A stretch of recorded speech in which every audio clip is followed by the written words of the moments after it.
Good morning everyone, and welcome back to another video. If you don't know me, my name's Mark. I'm a Porsche Cayman owner and I also lease a BMW i3S. Today is day 879 in this car. Mileage right now is 74,890. Now I got it with 57 on, so that means I've done about 17,000 miles in this. After all that time, I think genuinely that I've got everything I want in this car, but regardless, I still do from time to time find myself thinking about other cars.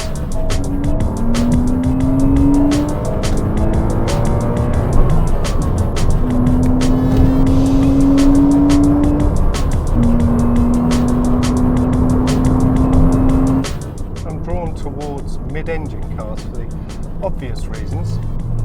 Things that immediately spring to mind: Lotus Elise or Exige, Alpine's A110. But the Elise or Exige don't do it for me because they're just too impractical. And as for the A110, well, you just can't get it with a manual box. And as far as other cars go, that's it. There really isn't anything else that appeals, except other Caymans, specifically 987.2S Caymans. And then I think, what would the S give me that I don't already have in this thing?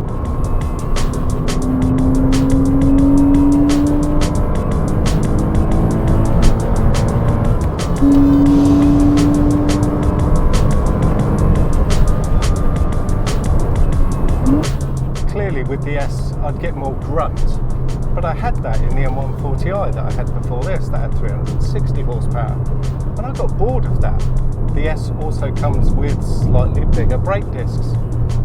Of course, that also means it comes with an increase in unsprung weight. And whilst I concede that ultimately bigger brakes are going to give you more fade resistance, they're not going to give you any more stopping power. So, yeah. But regardless, I still browse to a second generation Cayman S.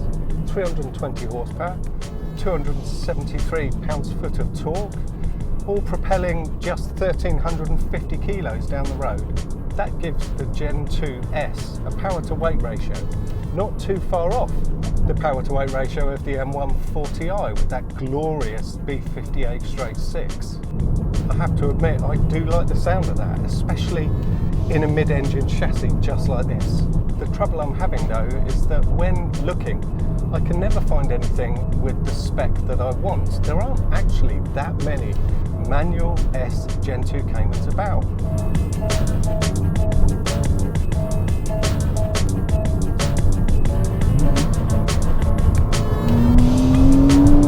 In this thing I have the mandatory manual box, I've got sports seats, I've got sports chrono, and I've got PASM, the active suspension management.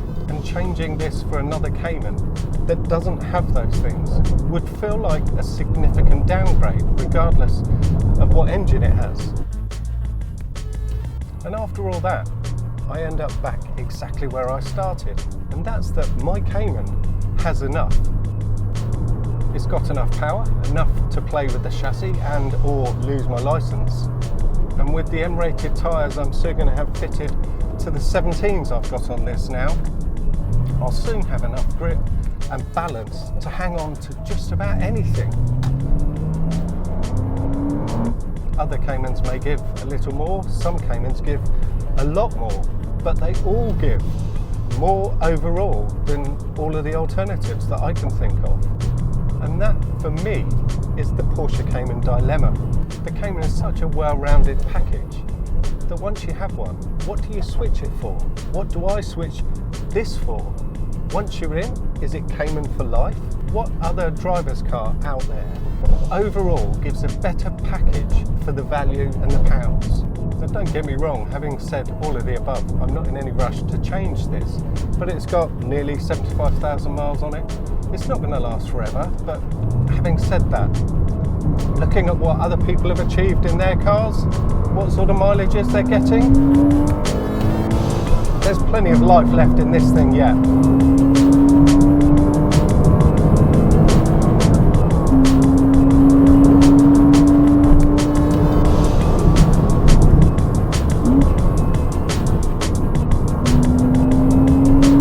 And until then, see if my perfect second gen 987S spec appears. I hope it does. I really hope it does.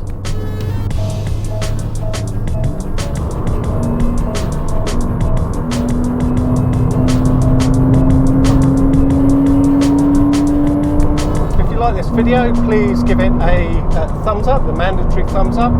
Don't forget to subscribe if you haven't already. Please do, that really helps the channel. And thank you very, very much for watching.